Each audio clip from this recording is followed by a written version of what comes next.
नमस्कार। आपके अपने YouTube channel GK Chopra ji में आपका स्वागत है। आज हम अध्ययन करेंगे पूर्वी मैदान। देखो, पूर्वी मैदान है,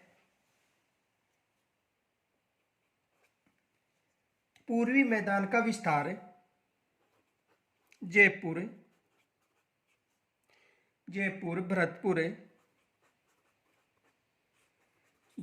भरतपुर, दौसा, सवाई माधोपुर,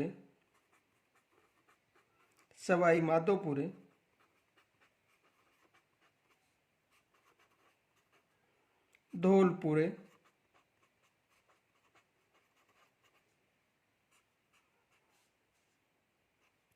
करौली, टोंक, अलवर व अजमेर के कुछ भाग अजमेर के कुछ भाग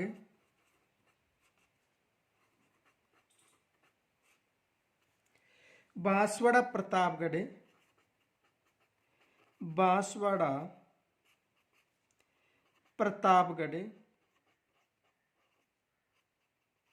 व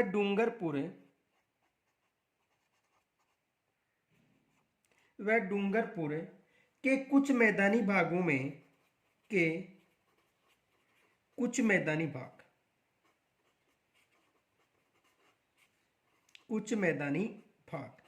यानी देखो, जो पूर्वी मैदान है, इस पूर्वी मैदान का जो विस्तार है वो जयपुर, भरतपुर, दौसा, सवाईमाधोपुर, धौलपुर, करौली, टोंक, अलवर, अजमेर का कुछ भाग, बांसवाड़ा, प्रतापगढ़ व डूंगरपुर के कुछ मैदानी भागों में इसका विस्तार।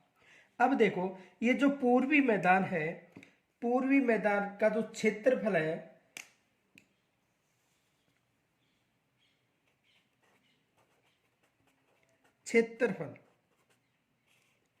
कुल भूभाग के कुल भूभाग के 23.3% भाग 23.3% भाग पर विस्तृत है। कितने प्रतिशत भाग पर विस्तृत है? यानी जो कुल भूभाग है उसके 23.3% भाग पर कौन सा मैदान है? पूर्वी मैदान स्थित है। कितने प्रतिशत भाग पर? 23.3% भाग पर पूर्वी मैदान स्थित है। और इस 23.3% भाग पर जनसंख्या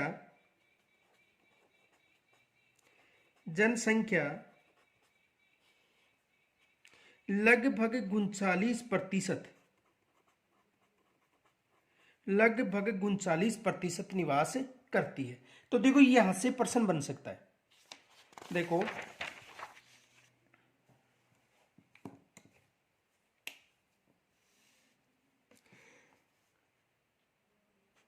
नोट विशेष याद रखना, यहां से प्रश्न बन सकता है। पूर्वी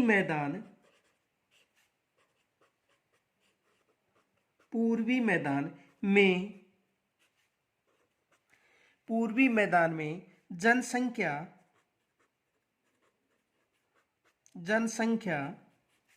घनत्व सर्वाधिक पाया जाता है। यह विशेष याद रखना कि सर्वाधिक जो जनसंख्या घनत्व किस मैदान में पाया जाता है? पूर्वी मैदान में।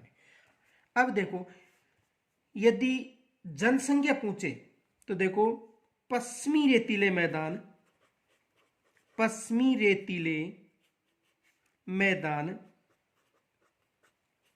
में सर्वाधिक जनसंख्या पाई जाती है। सर्वाधिक जनसंख्या पाई जाती है। देखो, सर्वाधिक जनसंख्या का अगर भौतिक दृष्टि से पूछे तो पश्चिमी रेतीला मैदान बताना है, और जनसंख्या घनत्व पूछे तो कौन सा बताना है? पूर्वी मैदान। देखो, पश्चिमी रेतीला मैदान,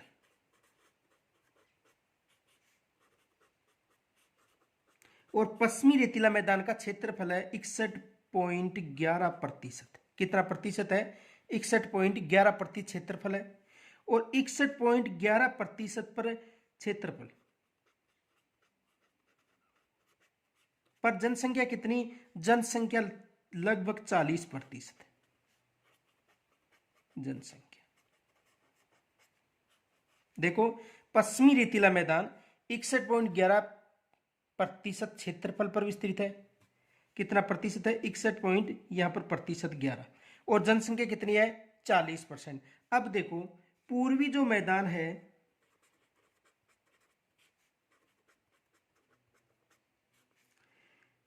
23.3% क्षेत्रफल पर विस्तृत है, और जनसंख्या कितनी है? 39% जनसंख्या। तो देखो, पश्चिमी रेतीला मैदान 61.11% और जनसंख्या कितनी? 40। लेकिन यदि जनसंख्या पूछे तो सबसे ज्यादा किस में बतानी है? पश्चिमी रेतीले मैदान में। लेकिन जनसंख्या घनत्व पूछे तो कौन सा मैदान बताना है? पूर्वी मैदान। ये विशेष याद रखना है। तो सर्वाधिक जनसंख्या घनत्व वाला मैदान कौन सा है? पूर्वी मैदान। और सर्वाधिक जनसंख्या निवास किस में करती है? पश्चिमी रेतीले मैदान में। और कितने परसेंट पर? 61.11% भाग पर यहाँ पर प्रतिशत है। आगे देखो,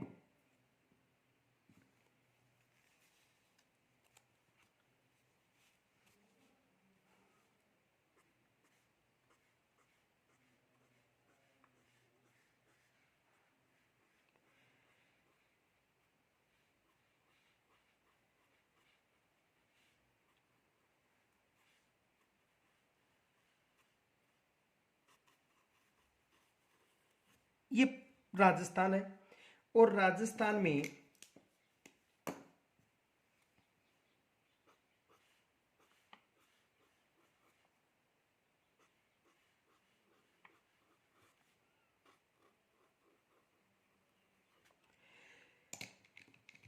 ये पश्चिमी रेतीला मैदान,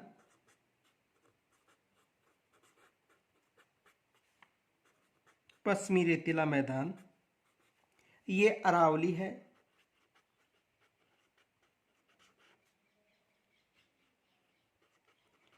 पर्वत श्रेणी,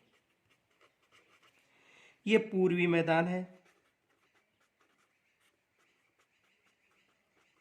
और ये दक्षिणी पूर्वी का पठार है या मैदान। तो देखो, ये पश्चिमी रेतीला मैदान है, अरावली पर्वत श्रेणी है, पूर्वी मैदान है, और दक्षिणी पूर्वी का पठार। तो जो पूर्वी मैदान है अरावली पर्वतमाला के पूर्व की तरफ और दक्षिणी पश्चिमी पठार के पश्चिम की तरफ स्थित है। अरावली पर्वतमाला के पूर्व की तरफ और दक्षिणी पूर्वी के मैदान के पश्चिम तरफ में कौन सा मैदान स्थित है? पूर्वी मैदान। और ये मैदान गंगा और यमुना के जलोढ़ मिट्टी द्वारा, ये जो क्षेत्र गंगा और यमुना के मैदानों में सम्मिलित है। तो देखो,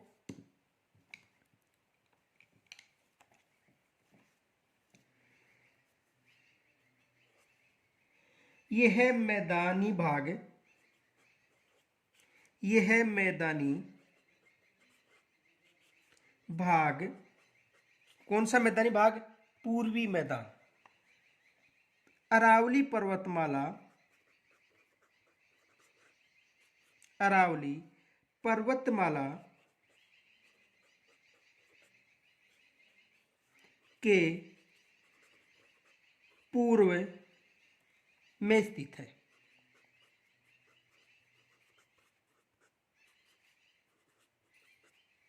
अरावली पर्वतमाला किस तरफ स्थित है? पूर्व में। ये विशेष याद रखना, ये मैदानी भाग अरावली पर्वतमाला की किस दिशा में स्थित है? पूर्व दिशा में। आगे देखो, इस मैदान का कुछ क्षेत्र दक्षिण की तरफ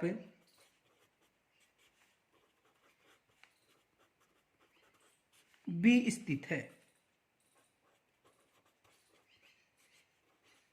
ये दक्षिण क्षेत्र है। तो अरावली के पूर्व में, और इसका कुछ क्षेत्र किसमें है? दक्षिण की तरफ स्थित है, यानी बांसवाड़ा, डूंगरपुर और प्रतापगढ़ क्षेत्र। ये कौन सा क्षेत्र है? बांसवाड़ा, डूंगरपुर और प्रतापगढ़ क्षेत्र, जिसमें माही नदी का बहाव क्षेत्र है।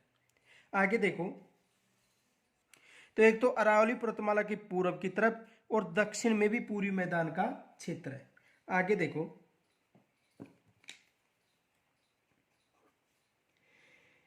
यह मैदान या इस मैदान का उत्तरी पूर्वी भाग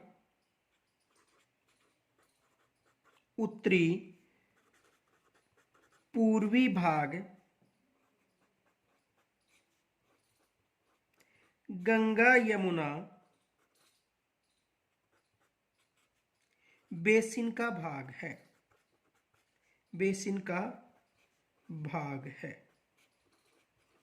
देखो ये जो उत्तरी पूर्वी क्षेत्र है ये किसका भाग माना जाता है? गंगा यमुना का मैदानी भाग माना जाता है, ये विशेष याद रखना। और इस प्रदेश का यानी पूर्वी मैदान का जो ढाल है वो किस तरफ है? पूर्व की तरफ। किस तरफ है? यानी ये पूर्व दिशा हो गई। कौन सी दिशा है? पूर्व दिशा। तो पूर्वी मैदान का जो ढलान है वो किस तरफ है? पूर्व की तरफ। और इस पूर्वी मैदान के दक्षिण का जो ढाल है वो उत्तर और दक्षिण की तरफ है। तो पूछा जा सकता है पूर्वी मैदान का ढाल किस तरफ है? पूर्व की तरफ। तो देखो इसका ढाल, इसका ढाल पूर्व की ओर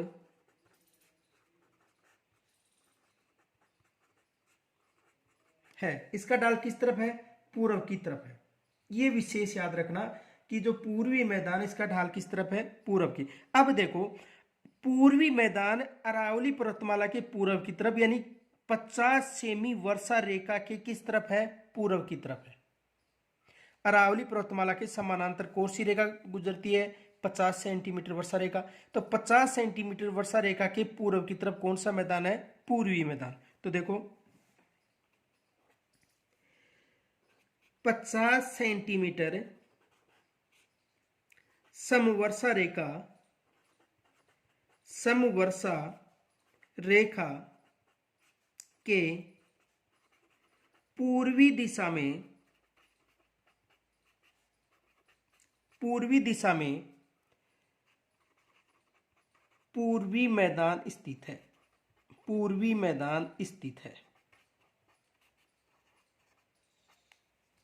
यानी 50 सेंटीमीटर वर्षा रेखा के पूर्व में कौन सा मैदान स्थित है? पूर्वी मैदान।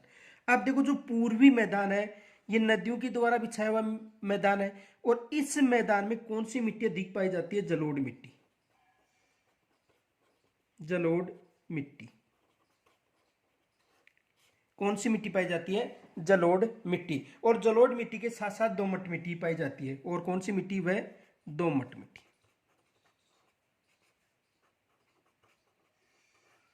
कौन सी मिट्टी? जलोढ़ मिट्टी है वह दोमट। यानी जलोढ़ मिट्टी का प्रसार कहां पर पाया जाता है? जहां पर अपवा तंत्र अधिक होगा वहां पर कौन सी मिट्टी पाई जाएगी? जलोढ़। देखो जलोढ़ मिट्टी किसे कहते हैं? नोट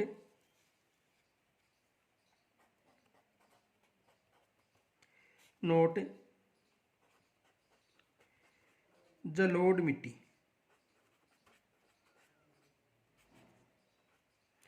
जलोढ़ मिट्टी नदियों के द्वारा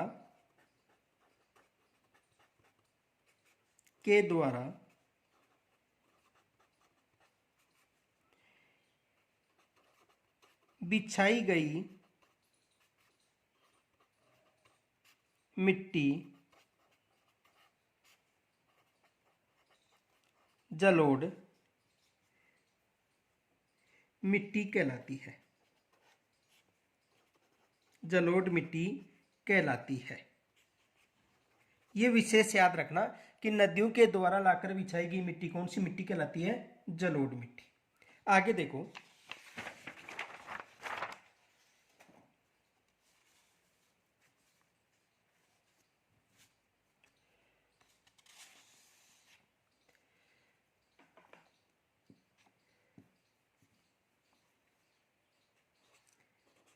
पूर्वी मैदान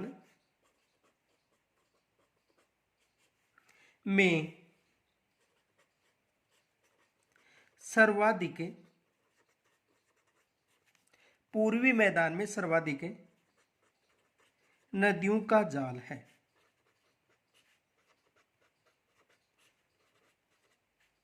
यानी पूर्वी मैदान में सर्वाधिक नदियों का जाल है।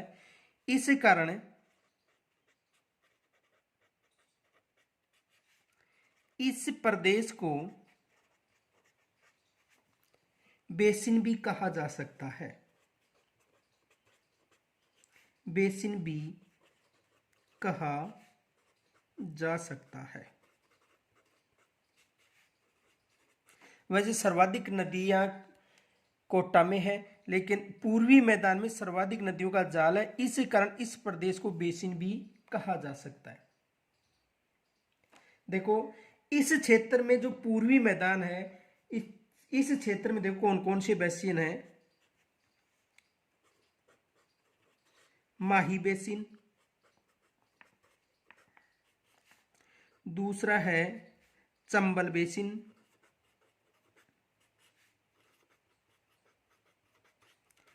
तीसरा है बनास बेसिन,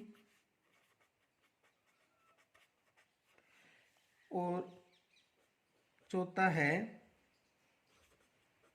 बाणगंगा बेसिन।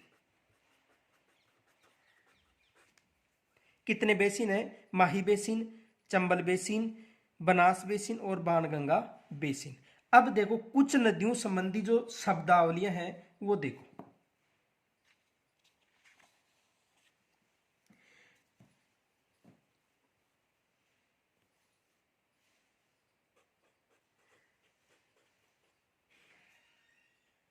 शब्दावली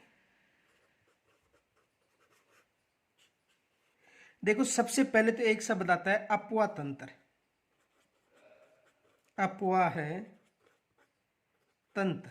अपवा तंत्र किसे कहते? इसे समझो सबसे पहले तो। अपवा तंत्र देखो, जो नदियों का जाल है, जैसे देखो ये एक नदी है और ये नदी है चंबल। कौन सी नदी है? चंबल नदी। इस चंबल की ये एक सहायक नदी है, ये नदी है बनास। बनास की एक सहायक नदी है और ये नदी है कोठ्यारी, और ये एक सहायक नदी है और ये नदी है बेड़च। और चंबल की सहायक नदी काली सिंध, और ये है आहू, और ये है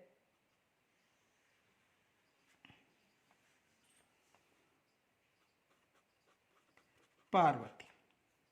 ठीक है, अब देखो जो नदियों का जो सहायक नदियों का जो संपूर्ण क्षेत्र है, अब देखो ये जो संपूर्ण क्षेत्र है,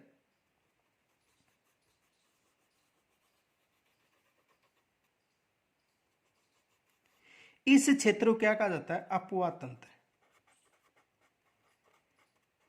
आ गया होगा समझ में? यानी जो एक नदी है उस नदी की जो सहायक नदियां हैं और सहायक नदियों के संपूर्ण जाल को क्या कहा जाता है?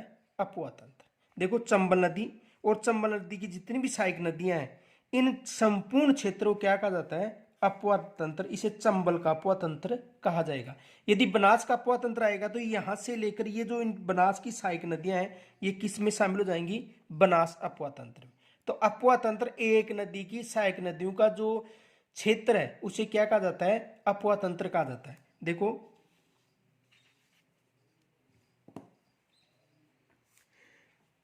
अपवा तंत्र किसे कहा जाता है? मुख्य नदी की सहायक नदियों के जाल या क्षेत्र को अपवा है तंत्र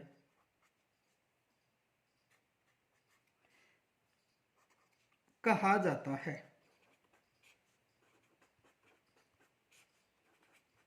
यहां तक समझ में आ गया होगा। देखो अपवा तंत्र किसे कहा जाता है? यानी ये जो मुख्य नदी है और इस नदी की जो सहायक नदियों का जो संपूर्ण क्षेत्र है वो क्या कहलाता है? अपवा तंत्र।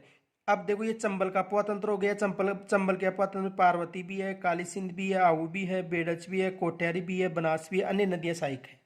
ठीक है, तो ये कौन सा अपवातंत्र हो गया? चंबल का अपवातंत्र। ये एक सहायक नदी में अन्य नदियों का जो क्षेत्र है उसे क्या कहा जाता है? अपवातंत्र। अब देखो बेसिन, बेसिन किसे कहते हैं?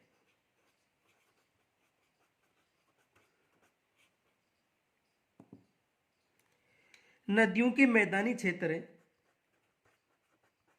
नदियों के मैदानी क्षेत्र को बेसिन कहा जाता है।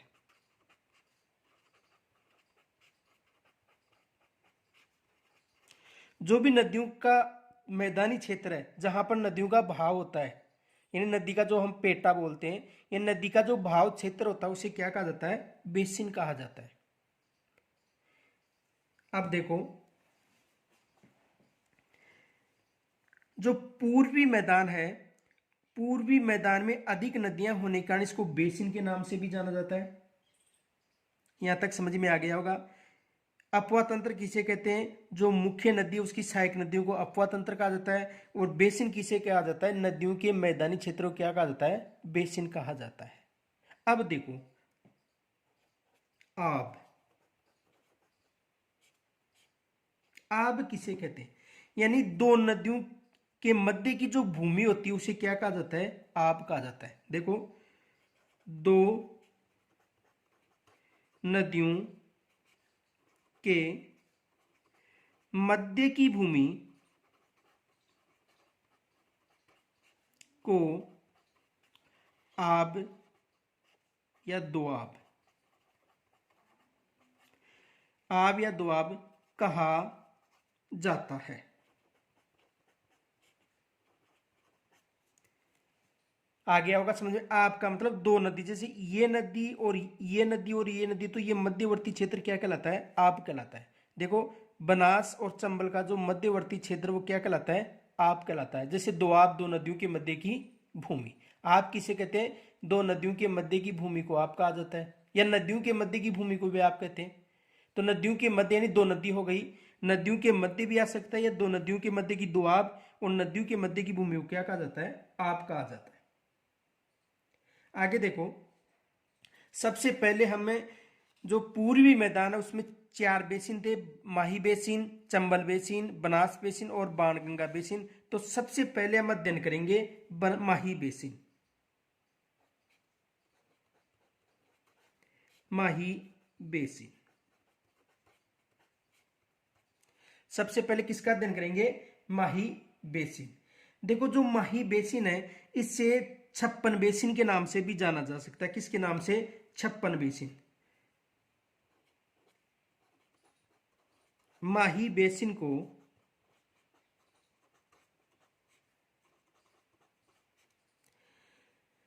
छप्पन बेसिन, छप्पन बेसिन के नाम से भी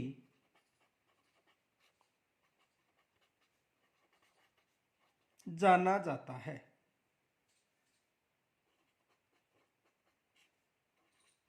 किस नाम से भी जाना जाता है? छप्पन बेसिन या माही बेसिन के नाम से भी जाना जाता है। आगे देखो,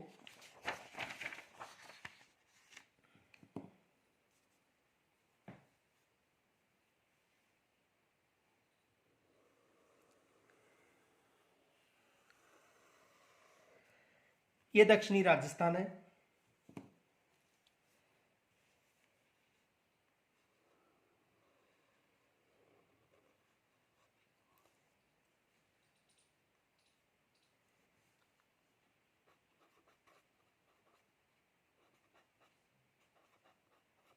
ये विंध्याचल पर्वत श्रेणी। कौन सी पर्वत श्रेणी है? विंध्याचल पर्वत श्रेणी, जो कहां पर है? मध्य प्रदेश।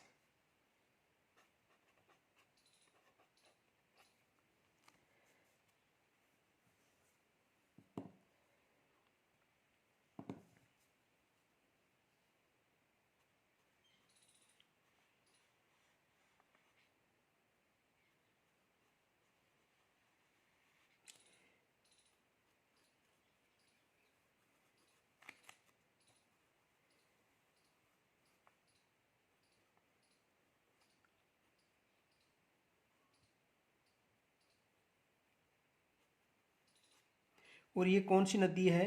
माही नदी। कौन सी नदी है? माही नदी।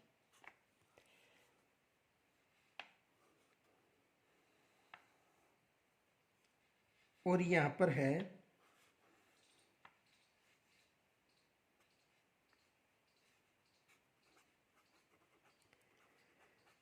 खंबात की खाड़ी। कौन सी खाड़ी है? खंबात की खाड़ी। और ये कौन सा सागर है? अरब सागर। कौन सा सागर है? अरब सागर। तो माही नदी का उद्गम कहां से होता है? मध्य प्रदेश से होता है। और इनका समापन कहां पर होता है? खंबात की खाड़ी। और खंबात की खाड़ी कहां पर है? अरब सागर में। तो उद्गम आ सकता है, माही नदी का उद्गम कहां से होता है? मध्य प्रदेश में विंध्याचल पर्वत श्रेणी। ठीक है। और अगर पहाड़ियां पूछे तो यहां पर देखो एक पहाड़ी है, ये पहाड़ी है। और इस पहाड़ी का नाम है अमरोरू की पहाड़ी। अमरोरू की पहाड़ी यानी विंध्याचल पर्वत श्रेणी। और पहाड़ी कौन सी है? अमरोरू की पहाड़ी। और यहां पर इस पहाड़ी के पास में एक झील है, और झील का नाम क्या है? मेहद झील। मेहद झील। तो देखो, माही नदी का उद्गम या तो विंध्याचल पर्वत श्रेणी आ सकता है, या आ सकता अमरोरू की पहाड़ी, या आ सकता मेहद झील। ये जो क्षेत्र है, ये क्षेत्र कौन सा है? मध्य प्रदेश। ये कौन सा क्षेत्र है? मध्य प्रदेश। ये कौन सा क्षेत्र है? राजस्थान। और ये कौन सा क्षेत्र है? गुजरात।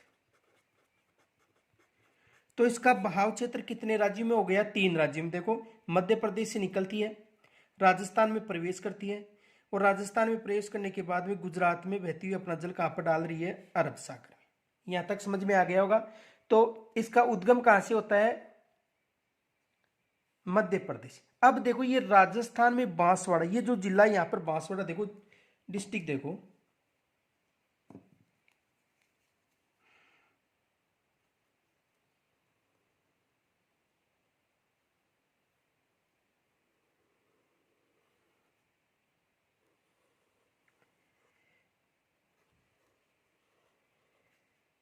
देखो ये तो है प्रतापगढ़,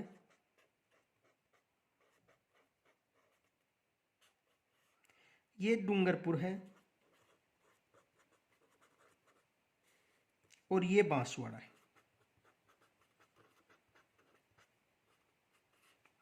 कौन कौन से जिले हो गए? ये तो देखो,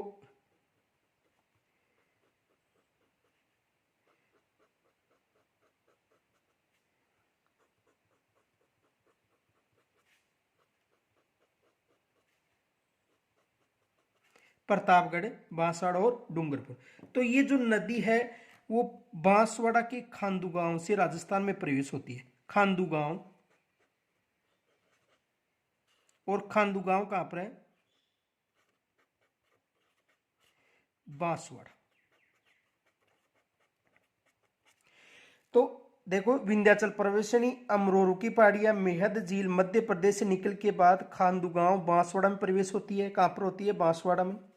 प्रवेश होने के बाद में प्रतापगढ़ की सीमा के पास बहती हुई अपना जल डूंगरपुर और प्रतापगढ़ के पास में, और डूंगरपुर और बांसवाड़ा की मध्य सीमा उन्नति हुई अपना जल कहां पर लेकर आ रही है? खंबात की खाड़ी या अरब सागर। ये विशेष याद रखना, खंबात की खाड़ी या अरब सागर। अब देखो, इस पर 2 बांध हैं। किस झील पर? किस नदी पर? माही नदी पर। देखो, एक तो बांसवाड़ा में बांध है,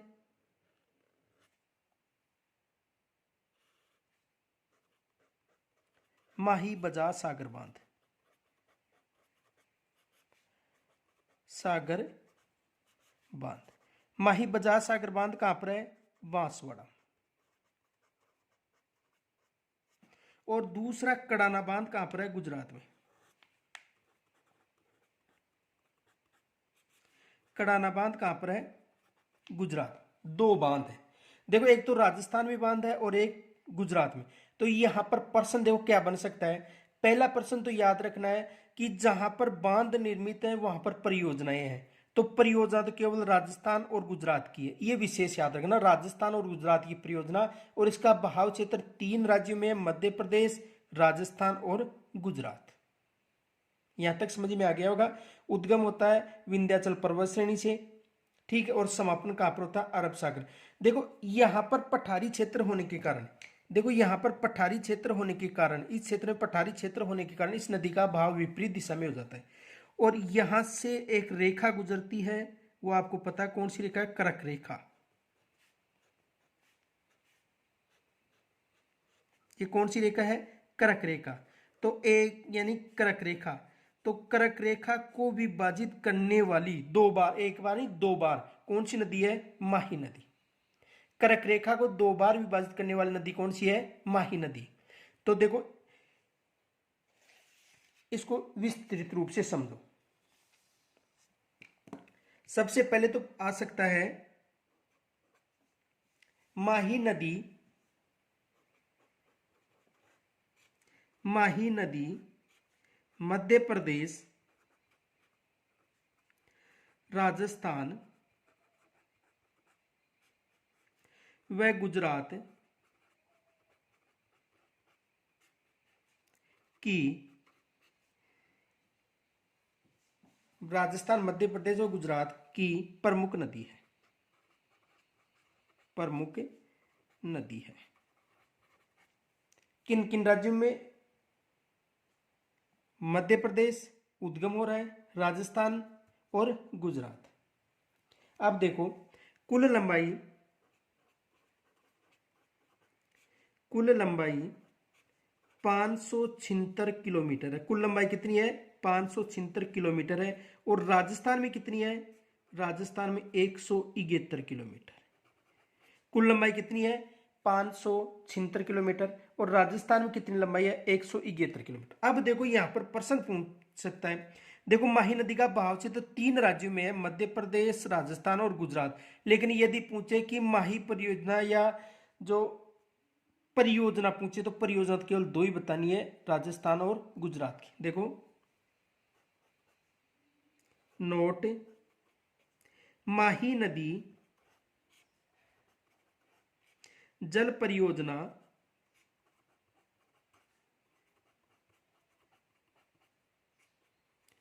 माही नदी जल परियोजना राजस्थान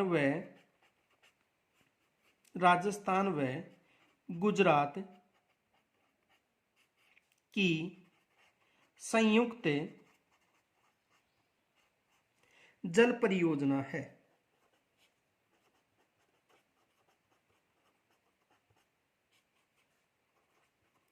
किन किन राज्यों की संयुक्त जल परियोजना है? राजस्थान और गुजरात की। ये विशेष याद रखना, राजस्थान में इसका हिस्सा है 45% और गुजरात में इसका हिस्सा कितना है? 55%। ये विशेष याद रखना। तो किन किन राज्यों की जल परियोजना, संयुक्त जल परियोजना? राजस्थान और गुजरात की। देखो माही नदी का बहाव क्षेत्र 3 राज्यों में है, मध्य प्रदेश, राजस्थान और गुजरात। और परियोजना केवल 2 ही राज्यों की है, राजस्थान और गुजरात। ये विशेष याद रखना। आगे देखो माही नदी को या इस परियोजना को कौन सी परियोजना? माही नदी घाटी परियोजना को आदिवासियों की गंगा, आदिवासियों की गंगा की गंगा, क्योंकि दक्षिणी जो राजस्थान उसमें आदिवासी अधिक निवास करते हैं और उनके लिए महत्वपूर्ण परियोजना होने के कारण इसे आदिवासियों की गंगा कहा जाता है। बांगड़ की गंगा, बांगड़ की गंगा, डूंगरपुर और बांसवाड़ा क्षेत्र किसके नाम से पुकारे जाते हैं? बांगड़। तो यहां पर इसे बांगड़ी गंगा भी कहा जाता है।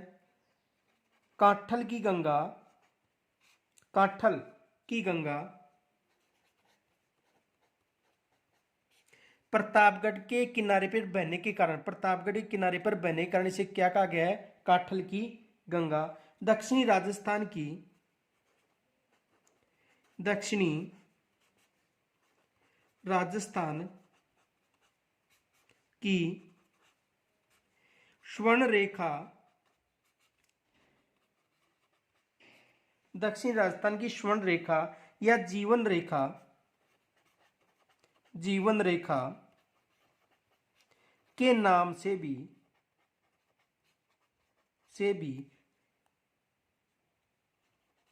जाना जाता है।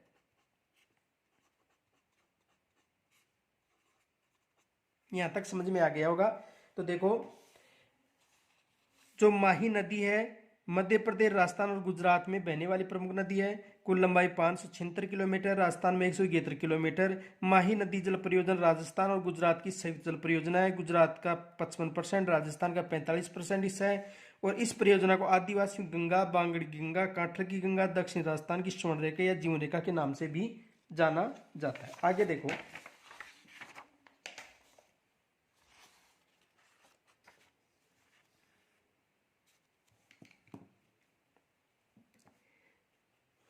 यह नदी मध्य प्रदेश की मेहद झील,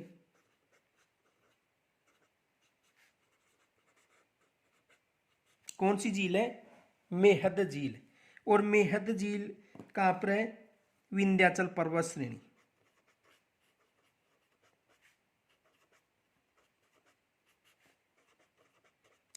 विंध्याचल पर्वत श्रेणी।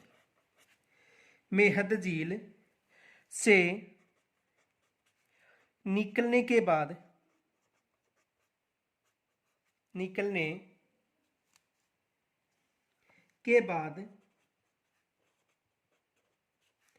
मध्य प्रदेश में बहती हुई, मध्य प्रदेश में बहती हुई राजस्थान के खांडू गांव, और खांडू गांव कहां पर है? बांसवाड़ा। खांडू गांव बांसवाड़ा में प्रवेश करके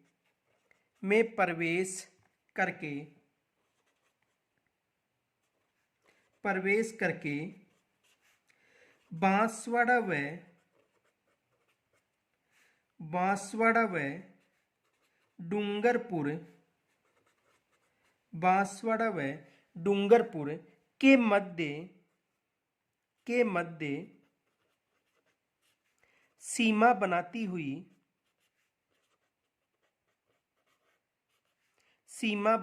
हुई अपना जल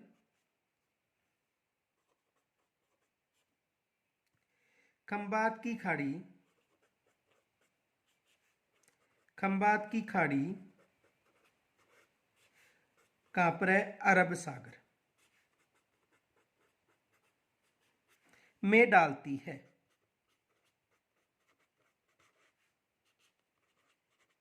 अपना जल कहां पर डालती है? खंबात की खाड़ी या अरब सागर में। तो देखो, इस नदी का उद्गम कहां से होता है? मेहद झील यानी विंध्याचल पर्वत श्रेणी, राजस्थान में खांडूगांव बांसवाड़ा में प्रवेश करती है। फिर उसके बाद बांसवाड़ा और डूंगरपुर। देखो, ये देखो उद्गम कहां से हो रहा है? मेहद झील आ सकता है, अमरूर की पहाड़ी आ सकती है, विंध्याचल। राजस्थान में कहां पर प्रवेश कर रही है? खांडूगांव बांसवाड़ा। उसके बाद डूंगरपुर और बांसवाड़ा के मध्य सीमा बनाती हुई अपना जल कहां पर डाल रही है? अरब सागर में। उल्टे यू आकार की नदी कौन सी है? माही नदी। ये विशेष याद रखना, उल्टे यू आकार की नदी यानी उल्टा यू आकार कौन सा होगा? ये तो कौन सी नदी है? माही नदी। तो आगे देखो,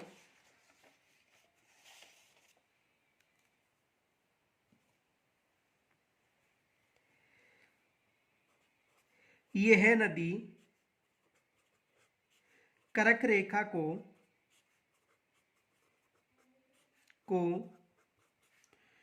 दो बार काटती है। कर्क रेखा को कितनी बार काटती है? दो बार। आगे देखो, इस नदी का बहाव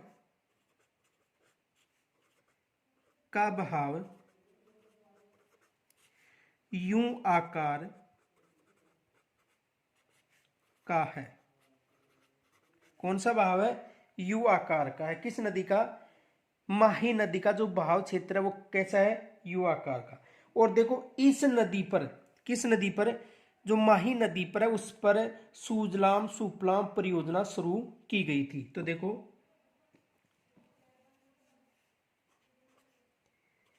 इस नदी परियोजना पर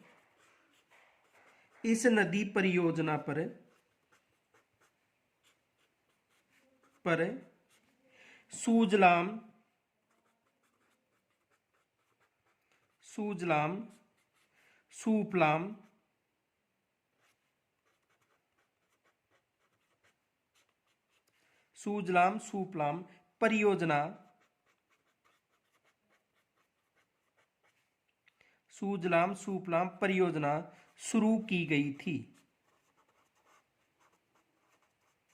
कौन सी परियोजना? सुजलाम सुफलाम परियोजना किस नदी पर प्रारंभ की गई थी? माही नदी पर। यह भी विशेष याद रखना आ सकता है कि सुजलाम सुफलाम परियोजना किस नदी पर प्रारंभ की गई थी? माही नदी पर।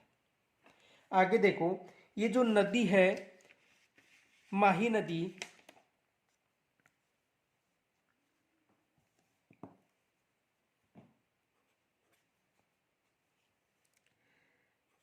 दक्षिणी राजस्थान में माही नदी पर बांसवाड़ा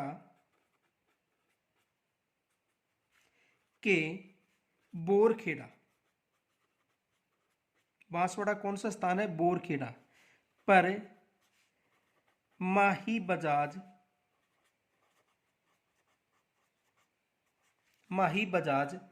सागर बांध, कौन सा बांध? माही बजाज सागर बांध। यह पूरा नाम आ सकता है जमनालाल बजाज सागर बांध।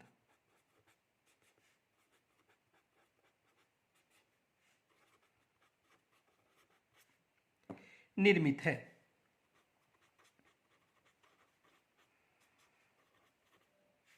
तथा गुजरात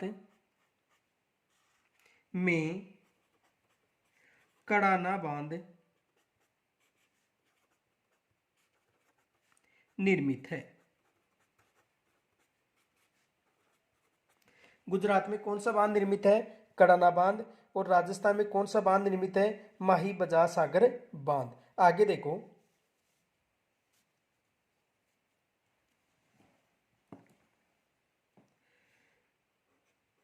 माही एवं उसकी सहायक नदियों, माही एवं उसकी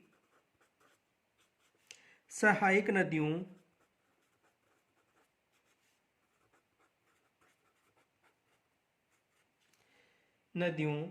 द्वारा सिंचित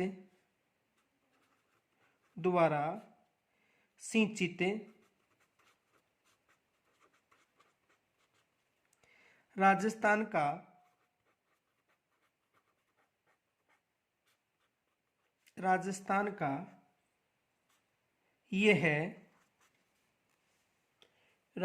का यह दक्षिणी भाग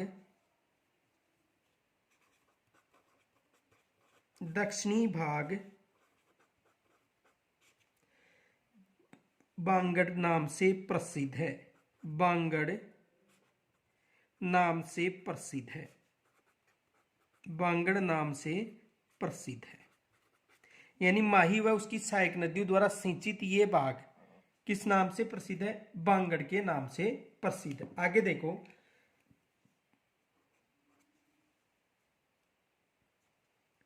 बांसवाड़ा एवं प्रतापगढ़, बांसवाड़ा एवं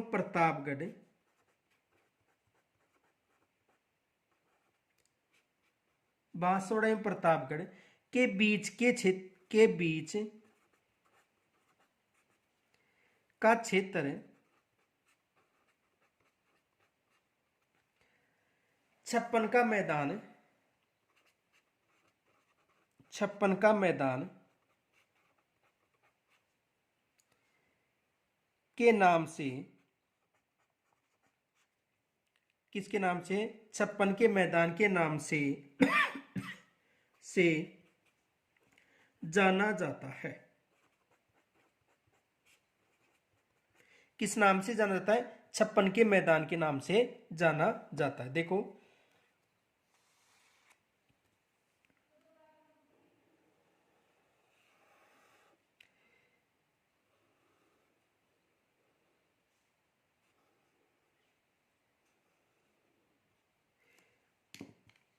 ये प्रतापगढ़ है, ये बांसवाड़ा है और ये है डूंगरपुर। अब देखो कहने का मतलब कि ये जो मैदान है बांसवाड़ा और डूंगरपुर श्री प्रतापगढ़, इस मैदान को किसके नाम से पुकारा गया? 56 का मैदान। किन किन के मध्य है? प्रतापगढ़ और बांसवाड़ा के। प्रतापगढ़ और बांसवाड़ा के मध्यवर्ती भाग को किस नाम से जाना जाता है? 56 के मैदान के नाम से जाना जाता है। और 56 की पहाड़ियां कहां पर है? बाड़मेर में। 56 की पहाड़ियां पूछे तो बाड़मेर में बताना है। और 56 का जो मैदान है, देखो 56 की पहाड़ियां,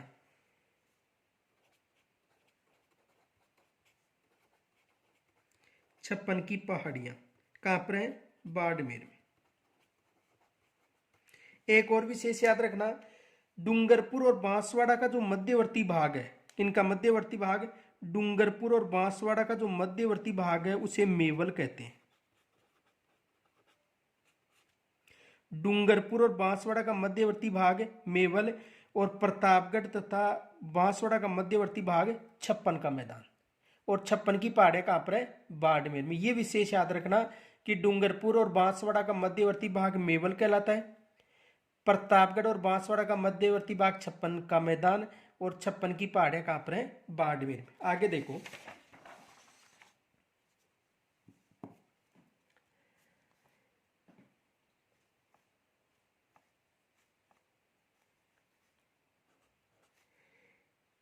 ये है मैदान या ये है बेसिन दक्षिणी राजस्थान, दक्षिणी राजस्थान के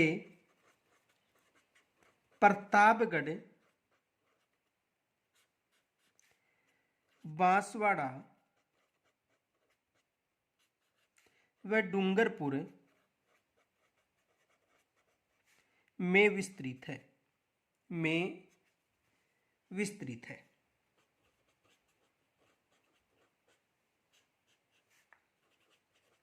किन किन क्षेत्रों में? यह बेसिन कौन सा? माही बेसिन। कौन सा बेसिन? माही बेसिन दक्षिणी राजस्थान के प्रतापगढ़, बांसवाड़ा और डूंगरपुर में विस्तृत है। यह विशेष याद रखना किन किन क्षेत्रों में? बांसवाड़ा, प्रतापगढ़ और डूंगरपुर में। आगे देखो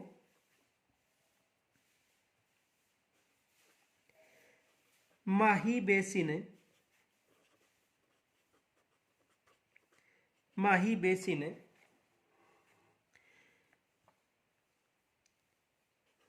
दक्षिणी राजस्थान, दक्षिणी राजस्थान में आदिवासी जनजातियों के लिए महत्वपूर्ण होने के कारण इसे आदिवासी लोगों का या लोगों का जीवन रेखा कहा गया, जीवन रेखा कहा गया। यानी दक्षिणी राजस्थान में जो बांसवाड़ा, डूंगरपुर और प्रतापगढ़ में जो आदिवासी जनजाति के लोग हैं उनके लिए मैदान काफी उपयोगी है, इसलिए इसे दक्षिण यानी आदिवासी लोगों की जीवन रेखा भी कहा जाता है। क्या कहा जाता है? आदिवासी लोगों की जीवन रेखा। ये विशेष याद रखना, किसे कहा जाता है? माही बेसिन को। अब देखो इसमें प्रश्न क्या बन सकता है, क्वेश्चन देखो, पूर्वी मैदान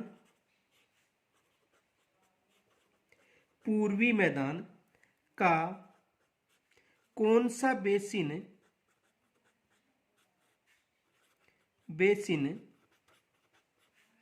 अरब सागर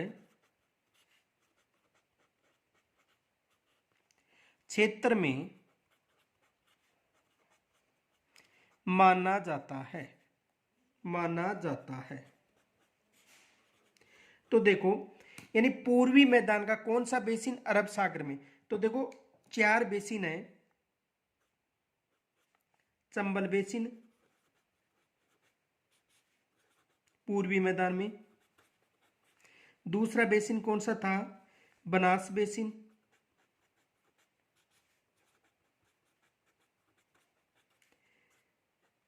माही बेसिन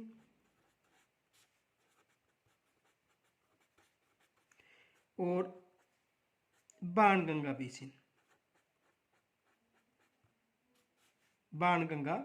बेसिन। तो देखो जो माही बेसिन है ये किस में शामिल किया गया है? अरब सागर में। और बाकी ये भी बंगाली खाड़ी बेसिन में है, बंगाली खाड़ी बेसिन में और बंगाली खाड़ी में। तो पूर्वी मैदान का जो बेसिन है जो अरब सागर में शामिल है, कौन सा शामिल है? माही बेसिन। ये विशेष याद रखना, माही बेसिन किस में शामिल है? अरब सागर में। इनके अलावा देखो दूसरा प्रश्न और भी बन सकता है,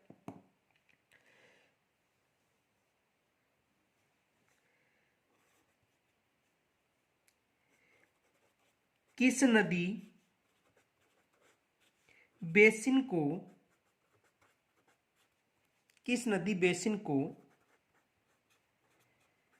छप्पन का मैदान, किस नदी बेसिन को छप्पन का मैदान भी कहा जाता है?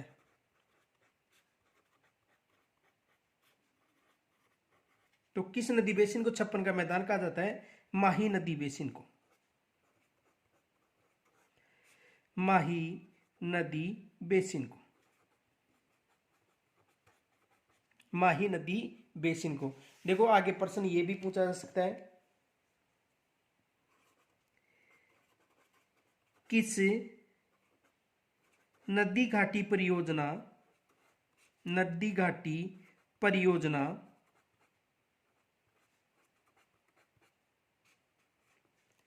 पर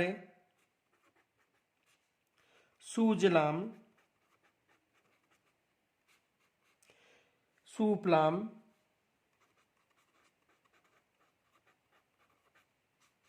परियोजना प्रारंभ की गई थी।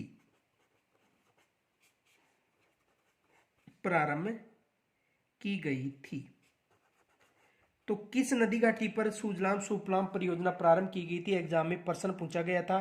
तो किस नदी पर? माही नदी पर। किस नदी पर प्रारंभ की गई थी? माही नदी पर। आगे देखो एक प्रश्न और,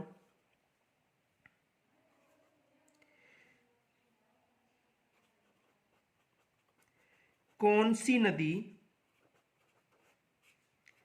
कर्क रेखा को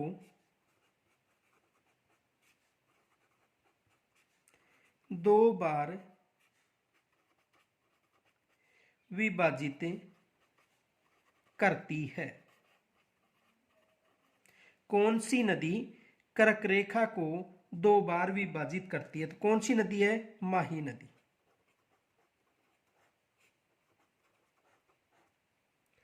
कल हमारा जो बेसिन है वो है चंबल बेसिन। कल हम किसका अध्ययन करेंगे? चंबल बेसिन का। यहाँ तक यदि कोई समस्या हो तो कमेंट्स के माध्यम में मुझे ज़रूर बताएं तथा इस वीडियो को अधिक से अधिक लाइक व शेयर करें। धन्यवाद।